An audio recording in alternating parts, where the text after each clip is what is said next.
అండి. హాయ్. ఏపీలో next CM అయితే బాగుంటుందని జగన్మోహన్ రెడ్డి గారు.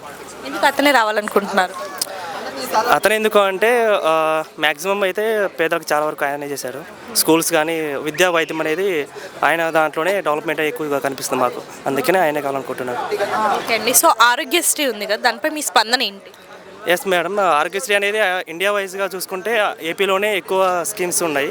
ప్లస్ 10 lakhs వరకు దాంట్లో ఇంప్లిమెంటేషన్స్ ఉన్నాయి. తర్వాత అడిషనల్గా చేశారు. అందుకనే అందరికీ అంటే సరిగ్గా అమలు అవుతుంది అంటారా అది? Yes sure. అది ఎందుకంటే పార్షాలిటీ ఇక్కడ లేదు మేడం.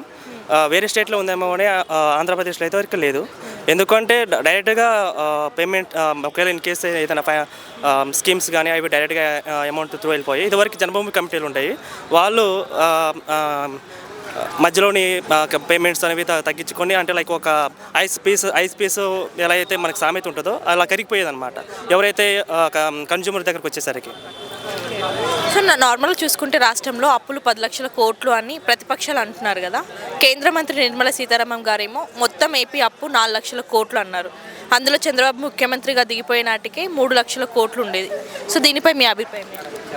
సో ఆ టైంలోని చంద్రబాబు దిగిపోయే టైంలోనే 3 లక్షల కోట్లు ఉన్నాయంటే ఆ టైంలోనే ఒక్క రూపాయి కూడా ఎవరికి ఏం పంచలేదు. అయినా కూడా 3 లక్షల కోట్లు ఎందుకు అప్ చేశారు? ఇప్పుడు అతను పంచినా కూడా తన నియర్ బై ఉంది. ఆర్బీఐ మీరే చెప్పారు కదా 4,40,00,000 కోట్ల అని. సార్ ఇప్పుడు నేను రీసెంట్గా తెలంగాణలోని 6 కోట్ల శ్వేతపత్రం అని కాంగ్రెస్ గవర్నమెంట్ రిలీజ్ చేసింది.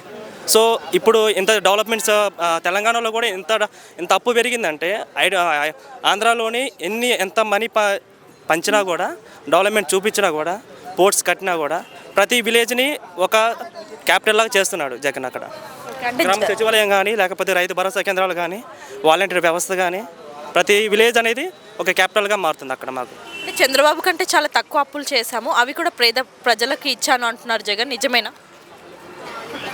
సారీ, అర్థం కాలేదు. అంటే చంద్రబాబు కంటే చాలా తక్కువ అప్పు చేశాము, అది కూడా పేద ప్రజలకి ఇచ్చాము అంటున్నారు. అవును మేడం, ప్రతి రూపాయి మధ్యలో ఎవరికి లేకుండా డైరెక్ట్గా కన్జ్యూమర్కి వెళ్ళిపోతుంది కదా. మనం డైరెక్ట్గా చూస్తున్నాం కదా, డైరెక్ట్గా అకౌంట్లో బ్యాంక్ త్రూ డైరెక్ట్గా కస్టమర్కి వెళ్ళిపోతుంది. ఎవరైతే ప్రజలు ఉన్నారో వాళ్ళకి తన త్రూ వెళ్ళిపోతుంది. So no issue. ఓకే, ఆడుదాం ఆంధ్ర అని 26వ తేదీ నుంచి ప్రారంభించబోతున్నారు కదా, దానిపై మీ అభిప్రాయం? ఎస్, గుడ్ థాట్ అండి. అది యూత్కి చాలా ఇంప్లిమెంటేషన్ అవుతుంది. ప్లస్ ఇంకోటి, ఈ ప్రోగ్రామ్ ఎప్పుడూ ఇండియాలో ఎక్కడ జరగలేదు. ఒక యూత్ని ఎంకరేజ్ చేసినట్టుగా ఉంటుందని నా ఆలోచన. ఓకే, జనవరి నుంచి పెన్షన్స్ కూడా 3,000కు పెంచుతున్నారు కదా, ఎలా అనిపిస్తుంది? అది వాళ్ళ స్కీమ్ ఎప్పటి నుంచో చెప్పింది. అది యాజ్ ఇట్ ఈజ్ వాళ్ళ రూల్ అనేది ఫాలో అవుతున్నారు. సో ఓవరాల్గా జగన్ గారి పాలన ఎలా ఉంది? 100కి 110 వరకు చాలా బాగుంది. ఎందుకంటే అతను ఏం చెప్పాడో అయ్యే చేశాడు. నెక్స్ట్ కూడా పోర్ట్స్ చెప్పలేదు. ఆ పోర్ట్స్ కూడా ఇప్పుడు స్టార్ట్ అయినాయి. 50% కన్స్ట్రక్షన్లో కంప్లీట్ అయిపోయినాయి. మచిలీపట్నం పోర్ట్ కానీ, కామేపట్నం కానీ, ఇప్పుడు భోగాపురం ఎయిర్పోర్ట్ కానీ చాలా వరకు క్లియర్ చేశారు. అండ్ ఉద్యానం కూడా రీసెంట్గా ప్రారంభించారు. ఎస్, అందుకని. మరి ఒక్క ముక్కలో 2024లో సీఎం ఎవరంటారు ఏపీకి? వైఎస్ జగన్ గారు.